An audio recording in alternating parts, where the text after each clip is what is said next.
Hey guys, how's it going? This is Watch, and in this video we'll be comparing the Samsung Galaxy Note 4 versus its little brother, the Samsung Galaxy S5. Now, there are a lot of different overlapping features between these two smartphones, and obviously the big brother, the Note 4, definitely has the latest generation of internal and external specs. We're going to go into the unique aspects and differences between these two phones, so if you're in the market for maybe moving from a Samsung Galaxy S5 to a Note 4, it'll kind of give you a difference between if that move will be worth it, or if you're interested in getting either of these phones.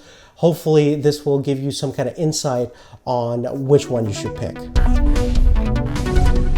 Now, taking a look at the physical differences between the Samsung Galaxy S5 and the Samsung Galaxy Note 4, we can see obviously the Note 4 still retains its name by being slightly larger than the S5. The S5 is certainly not a very small phone, measuring about 142 millimeters in terms of its height, 72.5 millimeters in terms of its width. The Samsung Note 4 has the slightly larger footprint, about 153.5 millimeters in terms of height, and being wider at 78.6 millimeters in terms of width. Now, very surprisingly, Samsung has done an excellent job of maintaining a very, very thin thickness on the Note 4. It only measures 8.5 millimeters versus 8.1 millimeters on the S5. Furthermore, in terms of weight, the Samsung Galaxy S5 is a featherweight, measuring only about 142 grams versus the 176 grams that the Note 4 weighs. Now, ergonomically, both phones feel quite similar in the hand. They're obviously coming from very similar design philosophies. The Note 4 obviously has the larger footprint. It's a little bit less pocketable compared to the S5, but in terms of the feel and ergonomic, I think it feels a little bit more premium, certainly with its higher quality build, and the metal construction definitely adds to it quite a bit. The buttons as well, they have a much more tactile feel, a little bit more solid feeling than the kind of mushy buttons that I've experienced on my Galaxy S5. And one big thing on the back of the Note 4, we have a really nice kind of feel on the back, very grippy, and it definitely adds to the overall comfortability and usability of the Note 4. Additionally, in terms of durability, one aspect of the Note 4 I also liked is because of its solid build. It definitely has less flex.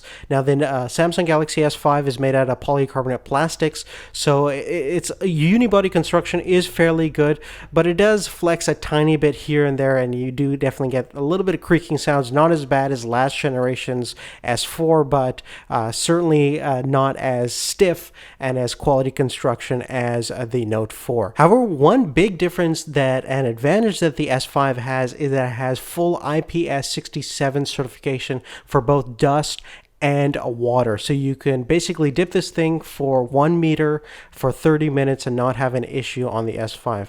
The Note 4 does not have that certification. It is susceptible to water damage and dust damage and things like that. It's definitely overall sealed pretty well, and if you have it in rain, it probably won't fry on you or anything, but nowhere near as officially certified as the Galaxy S5 is. Now, of course, one big advantage why somebody would want a Note 4 would have to be for its overall screen size. It has a 5.7-inch display versus the 5.1-inch display on the S5, and in terms of resolution, we have a higher resolution of 2560 by 1440 at a PPI count of about 515 versus 432 on the Samsung Galaxy S5, which has a 1920 by 1080 screen. Both in terms of the screen is very similar. They're both using Super AMOLED technology with a pen-tile display, and the colors and overall rendition are pretty much identical. I love the displays on both of these phones. The black levels are pretty much insane because they can actually turn off the screen locally, which certainly gives them a huge advantage over other phones. So in terms of screen quality itself and experience, I think they're both representative of their displays, but overall clarity wise, obviously the Note 4 has a little bit of an edge over the S5. Now, internally, both of these two phones come in two different versions. They have the quad-core processor, mostly for the North American markets, and the international version has an Exynos 8-core processor. On the Samsung Galaxy S5 side, we have an 801 Snapdragon chip, which is a quad-core chip clocked about 2.5 gigahertz. On the Note 4 side, the Snapdragon is the new 805, which is the latest and greatest Qualcomm chip. It has a quad-core processor that's clocking about 2.7 gigahertz. Now, this particular version of the Samsung Galaxy S5 has the Snapdragon Snapdragon 801 chip, and our Note 4 is actually the international version, which has an Exynos processor that consists of two quad-core processor, one clocked about 1.3 gigahertz, the other one clocked about 1.9 gigahertz. They both have a pretty good amount of RAM, 2 gigs of RAM on the S5 side and 3 gigs of RAM on the Note 4 side. So in terms of multitasking capabilities, you might have a little bit of advantage on the Note 4 side. Now, to test out the performance of the internal specs, let's go ahead and run our benchmarks. We'll use Geekbench and Antutu to figure out how these two compare against each other. Now, looking at the Antutu benchmark, we get 42,075 on the S5 and a very impressive 47,789 on the Note 4. Now, looking at the Geekbench results, on the Samsung Galaxy S5, we got 935 on the single-core score and about 2,917 on the multi-core score. The Note 4 definitely succeeds the Samsung S5 in terms of performance overall, getting a much higher score, about 1,131 on the single-core score, and a very impressive 3,938 on the multi-core score. Now let's talk about some of the unique features that both of these two phones offer. Obviously, they're coming from a very similar perspective, same manufacturer, same overall software that's running behind them. They're very identical in terms of their backbone interface. Now, in terms of the special features that the Note 4 has that the Samsung Galaxy S5 doesn't have, there's not a big list. Obviously, we have the inclusion of the S Pen, which is thinner and lighter, and this is definitely useful for people who like to take notes. It also has a new higher levels of pressure sensitivity, so you can write more fluidly and have a more dynamic look to the pen, as well as enable different things in different apps regarding to pressure sensitivity with the S Pen. The big thing over here that I really like, the highlight feature, is definitely going to be involving multitasking support.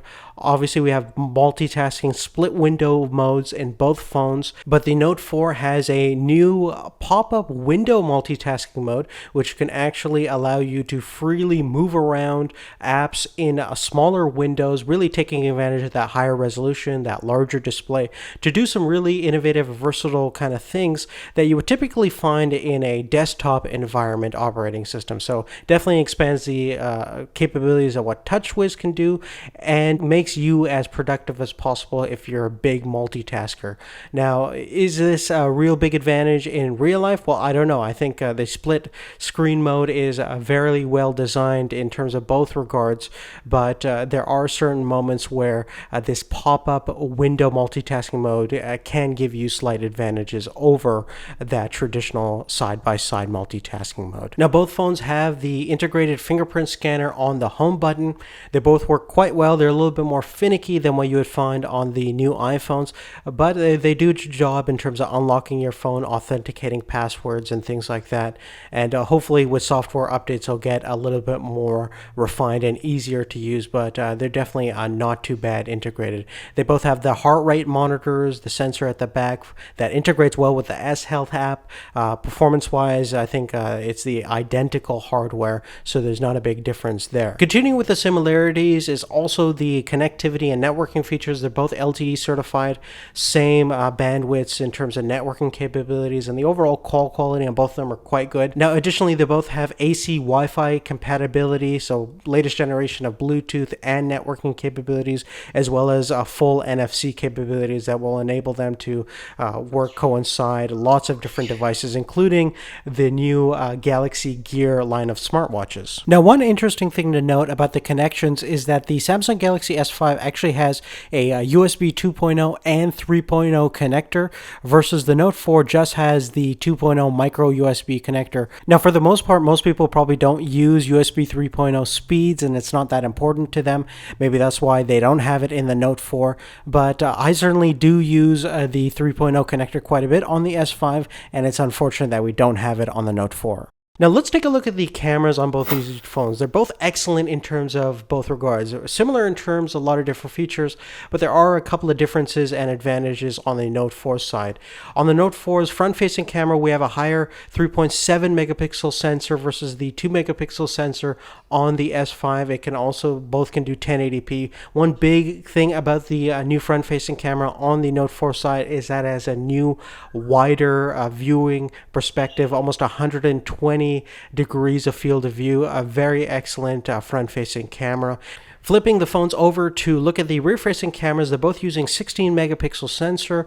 Excellent in terms of overall performance in the daytime, great color rendition and everything like that, and obviously very similar in terms of image quality because they are the same sensor. One big thing that the Note 4 has is the inclusion of optical image stabilization, something that the S5 doesn't have. Now, this makes a huge world of a difference when you're taking photos and shooting video. With optical stabilization, the lens element moves independently of your hand and the actual phone and camera assembly itself. So taking photos in a lower quality environments, such as in dimmer lighting situations or in shaky handheld video conditions for action photography and things like that, is definitely, you're going to find better results on the Note 4 side. So a little bit better in terms of low light performance than on the Samsung Galaxy Note 5 compared to the S5, even though they have the same sensor. Now, in terms of video capturing capabilities, both of them can do full 4K video capture at 30 frames per second and 120 frames per second at 720p for all your slow motion needs. So let's go ahead and take a look at the stills and video side by side each other to see which one looks best to you.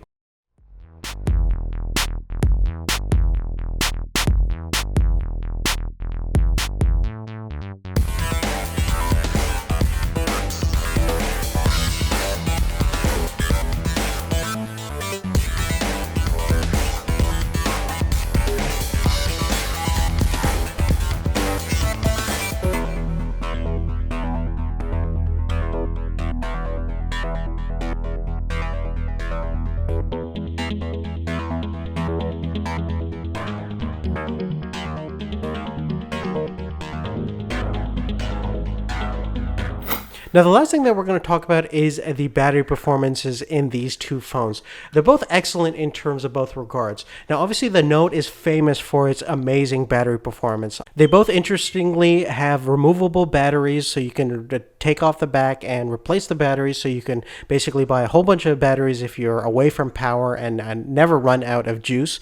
In terms of capacity, the Samsung S5 has a 2800 milliamp hour battery versus a 3220 milliamp hour battery on the Note 4 side. Now, in terms of real-world usage, I typically don't struggle with either of these phones in terms of getting through a 12 to 16 hour day. In fact, in most regards, you'll at least get the day, if not the other day. Now, the Note 4 will definitely get you up to a day and a half to 2 days, versus the Samsung will get you just through the day in most regards. I've used the S5 since it came out for many, many months and gotten no problem getting through the day, but it struggles to get 15 or 10% through the other day. So you definitely have to charge it every night compared to the Note 4, which certainly can get away with not having to charge every night. Now, talking about charging, the other big feature on the Note 4 side is its new rapid charging technology, which will get you from 0 to 50% charge in 30 minutes time. I actually tried this out. It works fantastically, and it's excellent for people that don't want to spend too much time charging, which is pretty much everybody. Basically, once you're at 50%, it takes a little bit of a time to get up to 100%, but definitely fast charging technology is something I wish that pretty much every phone had, and I'm sure everyone would find it extremely useful. But on that, guys, thank you so much for watching. If you have any questions at all, please make sure to leave that on a comment down below. Again, like we mentioned in the video, there's not a lot of massive differences between these two smartphones besides their larger size and overall design differences. In most regards, if you're interested in one phone, you're going to be interested in the other. So if you have a Samsung Galaxy S5, I don't think you should upgrade to a Note 4 unless you really want that large screen size and that higher resolution display, plus the upgraded internals. But other than that, for the most part, you're really good with the Samsung Galaxy S5. Now, if you're coming from a user that wants to upgrade to one of these phones, either the S5 or the Note 4, I think both of them are really ideal choices. It really depends upon your personal preference. So go out in the store, go try them out, look at them physically, because even though we talked about the physical differences between these in terms of dimensional differences, you definitely have to hold both of these phones in your hand physically to determine which one is going to work best for you, because this is something you're going to use every single day. It's going to fit inside your pocket, so you want to make sure you pick the right phone for you. But that's really it. If you liked the video, please give us a thumbs up. That really helps us out tremendously, and we'll see you later. Take care.